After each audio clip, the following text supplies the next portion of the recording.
Welcome to the Nursing Dose with your host, Farah, aka Dr. Laurent. Today, we're going to be talking about the 5 biggest myths in the job search for new graduate nurses. Okay, so for those new graduate nurses out there who are struggling to get your dream role, this is for you, or maybe a senior student that's about to graduate and you're getting told a lot of different things that doesn't make sense, right? Don't listen to that mess. I'm here to tell you the truth, the real deal. Okay, so today we're going to uncover 5 myths in the job search process. All right, so at the end, I'll give an opportunity to answer any questions that you may have, but I'm just going to run down the 5 myths right now. And if you're interested to learn more about how to land your dream job, put money in the comments. Okay, money. So let's get into it. Myth number 1, your resume has to be 1 page. That is a huge myth that I hear from clients that I work with all the time. They said that they maybe went to a resume session at their university or college and that they told them that it had to be a page, or they just heard somewhere that it had to be a page. So let me just break it down for you.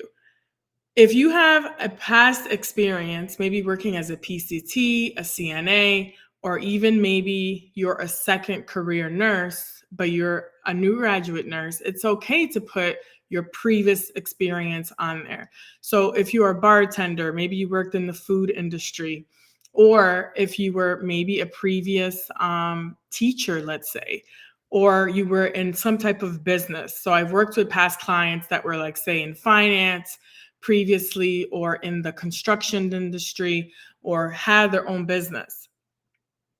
Please put that on your resume because it's showing all your transferable skills, your people skills, your management skills. I had someone that I worked with who was a project manager. So all those skills are transferable to nursing. So please don't leave that out. And if it happens that your resume is 2 pages, that's okay. I mean, I'm all about less is more. You definitely don't want to cram the resume with too many irrelevant things. However, you want to make sure that it highlights all your skills and all your experience and what you bring to the table, and that you're addressing the job description. Do not give a generic resume and then send it to every single job posting that you apply for.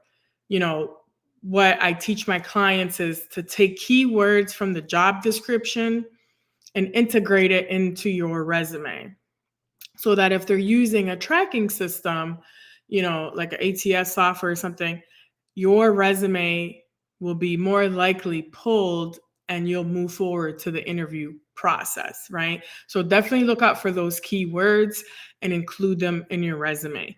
The other thing that I wanted to include, back to less is more, right? The myth is put it on 1 page, but then I see these resumes that are jam packed with like everything with like no spaces. You don't want to do that, because resumes, typically recruiters, if they're reviewing it, will probably take 7 to 10 seconds to review a resume. And if it looks like a hot mess and it's all crammed together with no bullet points and it's all together, they're not going to want to read that. So you want to simplify the format so it's easy to read and that there's a lot of white space in between, so it looks easy on the eyes to be able to read. Okay. So, like I said, keep it very simple, bullet points, and highlight. And I hate when people center everything and then they have some stuff on the left. I would say keep everything on the left margin, make it very easy to read. The 2 fonts that I recommend highly are Calibri and Arial. Stay away from Times New Roman and all these other elaborate things, because Calibri and Arial are just easy to read for the recruiters or the hiring managers. And then you also want to keep it to at least a font of 11. Okay. Don't be trying to do a resume that's 1 page and it's like font size 9. Okay. All right, so that is myth number one that we just went through, is that your resume has to be one page. No, it does not. It can be 2 pages if you have relevant skills and past work experience that you could show your transferable skills to nursing. Okay, so that was myth number one. And again, if you're interested to learn more about how to work with me as a nurse career coach and land that dream job, put money in the comments. Okay, myth number two. All right, myth number two in the job search process for new graduate nurses. Okay, myth number two, my goodness, is that you must start in med surg, in medical surgical, in your first role. Huge, one of the biggest myths. Okay, that is incorrect. You do not have to start in med surg. So many nursing students are told this. I myself was told this, that I had to start in med surg. And literally, my instructor laughed at me, told me I would never be an emergency nurse and I should start in med surg. And of course, yours truly did not listen. Back in 2005, I said I will be an emergency nurse. And I did not listen to her, went straight into emergency medicine. And it is possible. So I want to, just bust that myth. It is not true. Okay. Especially if you know what area you want to get to. Let's say you want to be a CRNA, you want to go into anesthesia. Some of these programs, before they used to take some nurses that had critical care experience in emergency. However, I highly recommend, if you're interested in those types of roles, you know that you have to start in the ICU. So why would you waste your time in med surg? You don't have to do that. You don't necessarily even have to start in a hospital if that's not what you prefer. It's not going to make you less of a nurse if you work somewhere else. So if you're interested in an outpatient setting, ambulatory care center, community health, whatever the case is, you don't have to start in med surg. So don't listen to the recruiters telling you that you have to start in med surg. Don't listen to your clinical instructors telling you that you're going to get the skills that you need. No. Okay. If you want to start in psychiatry, it's possible. You want to start in the ER, it's possible. Wherever it is that you want to go. I've helped multiple clients get into NICU, OR, PACU, whatever it is, you can get in. Okay. So a lot of nursing students I know talk to each other and they're like, oh, you can't get in there. You have to go here first. You have to go to med surg. Don't listen to that nonsense, because truly all you're going to be doing is wasting time in med surg. And if you're not passionate about med surg, nothing against med surg. If you want to go there, that's excellent. My point is, don't let people tell you where you should or should not go into, because you'll be spending quite a bit of time there. So you want to make sure that you're going into areas that you really want to. But my point is, you can start in any specialty anywhere that you want. Okay. So again, if you're interested to learn how to land these specialty positions, how to land your dream job, put money in the chat. Okay. So that was myth number two. And then myth number three is recruiters that tell you that you have no experience and that they're looking for at least 1 year experience before you get into fill in the blank type of job. Big myth, okay? Recruiters telling you that you have no experience is incorrect, okay? If you went to a traditional nursing program, graduated from BSN or whatever the case is, let's just use that as an example, you have 4 years of experience. 4 years. What do you think clinical is, right? Clinical experience is experience, right? So the next time a recruiter tells you that you have zero experience, kindly explain to them that you do have experience because you had clinicals. Okay? Some of you are graduating with a ton of experience, especially in your last clinical. Some of you like have 90 hours in, say, the ICU or, med surge, whatever it is. Those are you count those hours. And a tip for you is, some recruiters like when you put the actual hours of your clinical next to your experience in the hospital. Let's say you did L&D, you should put how many hours that you did in L&D. Let's say you did pediatrics, put whatever it is, 40 hours next to pediatrics, okay? Because then you can go back and say, well, look at here, these are the hours that I did, and this is the experience that I have. Also, past experience, such as a patient care tech or a CNA, right?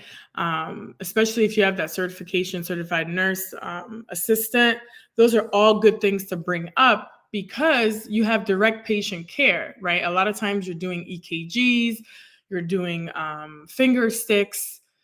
This is all experience, and that you're actually talking to patients. Maybe you're a transporter, whatever it is, that counts as experience, okay? And the other thing that you can do to elevate this experience is to actually get certifications and get continuing education while you're in nursing school or when you graduate. And I know some of you might be thinking, oh my goodness, I don't have that type of money. It's an investment. I don't know, they're just gonna, give me ACLS as soon as I get hired, or, give me PALS. Well, guess what? If I have two candidates, I look at one resume and one has ACLS, PALS, all these certifications, and one has nothing, guess who they're probably more likely to interview? Probably the one that made that investment and went for all those certifications. So number one, it shows that you're a go-getter, and it's not really that much of an investment. It's about $300-$400 for most of these certification courses. For example, NRP, which is the neonatal resuscitation program. All the nurses that are interested in going into NICU, I highly advise my clients, my nursing clients, to get those certifications, because think about it. If you get hired and start working, you're going to make that money back in literally a week of you working. So, you want to get hired faster. So why not make that investment to get all the things that make you more marketable, so that you can start working much more quickly instead of sitting out for like 6 months or even 9 months? Because honestly, it could take 3 to 6 months on average from application to job search for you getting a job. And quickly, I wanted to add too, don't wait until you pass your NCLEX. You can start applying for jobs in your senior year. So do not wait until you pass your NCLEX. You can start applying for jobs. That's another big myth, but I'll just put it into this number 3 with the recruiters telling you have no experience. All right, so that one is the one. Next, number 4, the number 4 myth in the job search for new grads is that the market is too competitive. Wrong. It is not competitive, right? I talk to nurses all the time, new grads, and they say, well, the area that I live in, fill in the blank, is so competitive. And I'm just like, no, it's not. Okay. I don't know who told you this. It's not that competitive. It's how you position yourself for success in the job market that can make it much more easier for you to get hired. Okay. So again, if you're interested, put money in the chat if you want to learn how to land your dream job with ease. Okay. So what am I talking about? Okay. California, let's say, right? California and New York are probably some of the most, I guess you can say, there's a lot of people, right, that live in New York, especially New York City and like places like San Fran, things like that. Well, guess what? The majority of my clients happen to be from California in the New York City area. And they get jobs in less than 3 months of us working together. Typically, it takes anywhere from 4 weeks to maybe 8 weeks and they have a job like this. And then they're shocked, right? When we work together, they're like, oh my goodness, like all my friends told me it's so competitive in the Bay Area. I just can't even get an interview. This is all mindset, right? And this is all people just talking negativity. And then you start believing it, right? And you may not even apply for a residency program because you think you're not going to get in. So guess who's counting yourself out? Like you're counting yourself out because you're believing these things. So I'm here to tell you that it's not that competitive.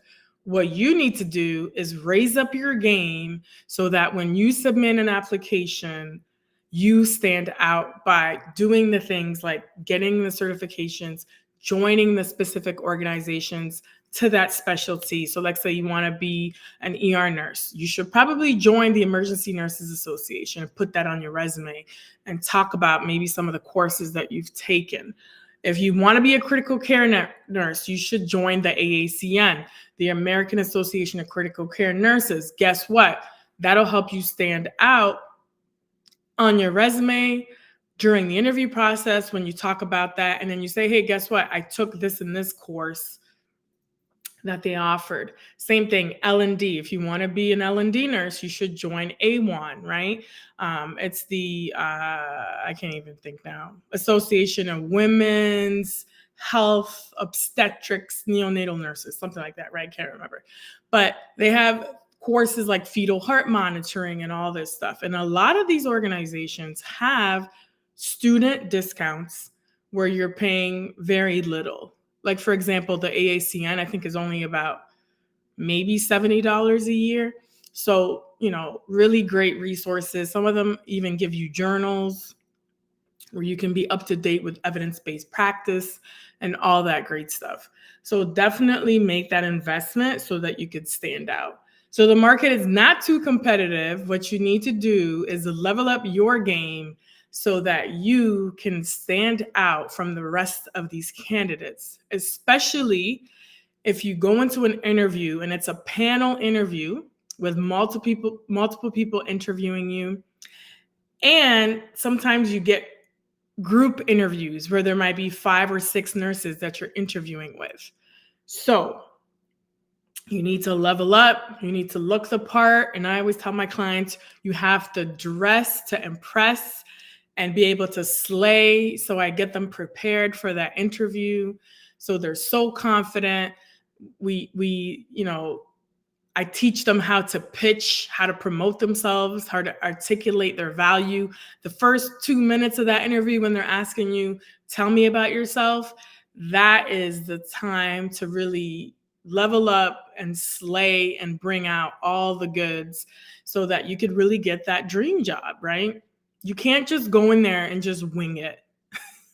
So, we go through clinical style questions and behavioral style questions. So you have to be prepared. Like, don't think they're not going to ask you a case study and then tell you what you would do next. Because especially in these areas like labor and delivery, ICU, ER, right? You have to be on top of your game. So they may ask you case studies. So all those things we go through. So again, if you're interested to learn more, put money in the chat on how to land your dream job and potentially work with me. Okay. So that was number 4. And then we're going to wrap it up with number 5. The last myth is you cannot negotiate your salary. Wrong. You can as a new nurse. So a lot of new nurses, including myself, I thought, well, I'm a new nurse. I can't possibly negotiate my salary.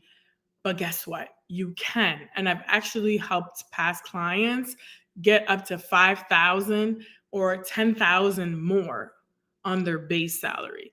So you can negotiate for more money. And let's say it's a union position, right? You're like, oh, it's union. They don't want to negotiate. Sometimes you might be able to negotiate maybe even just a bonus, right? Or maybe working for less days, depending what type of schedule you have, or what position you're going for. Like, let's say it's a 5-day-a-week job. and you don't want to work 5 days, you could ask for a 4-day week, right? It just depends what area you're in. And then obviously you can also negotiate the shift, right? So let's say they really want to hire you and you like slayed the interview. And this happened to one of my clients. Most positions that are out there for new grads, they're going to say is night shift, right? But in this particular instance, she did so well on the interview, and she was in California. This was a mother baby position. They actually had 2 shifts available, nights and days, and she really wanted day shift. So right after her interview, they called her and was like, "You did amazing." They pretty much gave her a same day offer, and they asked her what shift she preferred, and of course, she asked for day shift. So don't be afraid to ask for what you want. If you don't ask, you won't get it. So, these are things that I walk you through and I explain how to go about negotiating, how to bring up these difficult topics, and how to even ask. Okay. So, if you're interested, like I said, to learn more, put money in the chat and learn how to, get a chance to work with me as a new nurse and land that dream job. So, quickly, for those who are just joining, I'm going to just run through the 5 biggest myths for new grads in the job search. Number 1, that your resume or cover letter has to be 1 page. It doesn't, and we went through that. Number 2, that you have to go to med surg. Not necessarily. You can start wherever your heart desires. And I have many clients that have started in all specialties: OR, ER, NICU. Just look at my LinkedIn page, and under my recommendation section, you'll see all the testimonials there of past clients. And then number 3, when a recruiter tells you that you have no experience, that is the 3rd biggest myth. You do have experience because you went to nursing school and you did clinicals. And then you can also take your past experiences and really show them how all those skills are transferable. Number 4, biggest myth is that the market is too competitive and that you can't get into XYZ city or XYZ position because it's too competitive. Wrong. Another myth, you can, okay? And like I said, I work with nurses that are in the California area, New York City, and you may think, oh my goodness, those are huge markets where it's so competitive. But the secret is you have to level up your game, come correct with your application, know how to show up on LinkedIn, work on your personal brand, and really slay the interview so that you can land your dream job. Okay. And then number 5, the biggest myth is that you can't negotiate your salary as a new nurse. You can. And it's so important to do so because if you don't, it's going to affect how much you earn every year.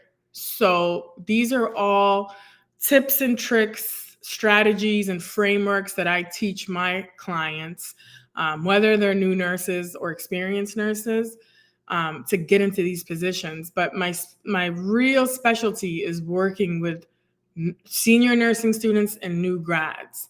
Because like I said, they told me when I was a new nurse that I could never be an ER nurse. And I was like, watch me. Got 2 offers in the emergency department, and I got hired as a nursing student before I even passed my boards. So this is what I do today because I'm so passionate about it, about helping new graduate nurses get to places they want to be. Because I think it's just exciting if you can start in the areas that you're passionate about. So again, put money in the comments if you are interested. And I have a couple minutes to take any questions that you may have in there. Okay. So I have Darlene. Hey, Darlene. She says, awesome, Farah. Thank you. So yeah, like I said, I'm going to stay on for another minute or so. If you have any questions, definitely drop them in the comments. Or what I'll do is I'll go back. If you happen to be watching the replay, and I will answer any questions that you may have. And if you're a new nurse or a senior nursing student, because I know a lot of you are going to be graduating very soon, the biggest takeaway that I want you to learn is that you don't have to wait until you graduate to start applying for these positions, right?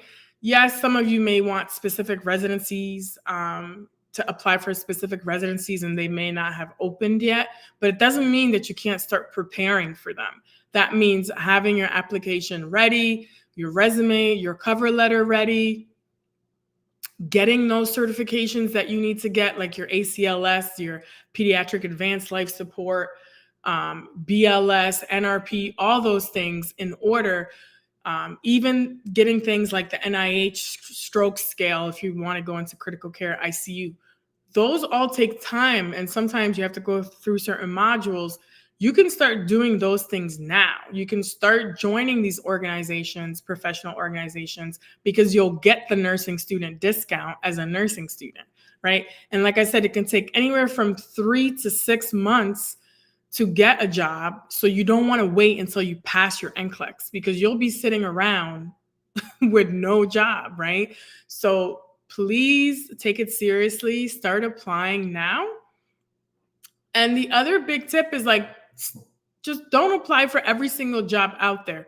Only apply to the jobs that you really want to apply to. And if you really want to level up your game and stand out in this job market and get these jobs that you really want, you need to contact me. Put money in the chat. I'll show you all my frameworks, my tips, tricks.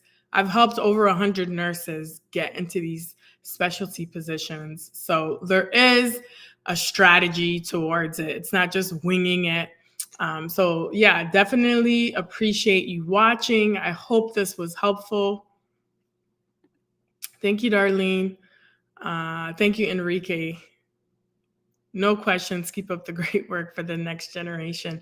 Thank you, Darlene. I appreciate it. So yes, until next time, what I'll do is I'm going to be going on live weekly with different topics related to nursing students, new graduate nurses, or experienced nurses, talking about topics like job search, interview tips, leadership, a bunch of different topics. And what I'll do is the same type of format. I'll present in the beginning, and then I'll have a few minutes at the end for questions. So again, thank you for watching. Until next time, thanks for watching The Nursing Dose. And if you're interested to level up your career, land your dream job, put money in the chat. Nurses making money moves. All right, have a good one. I hope this was valuable.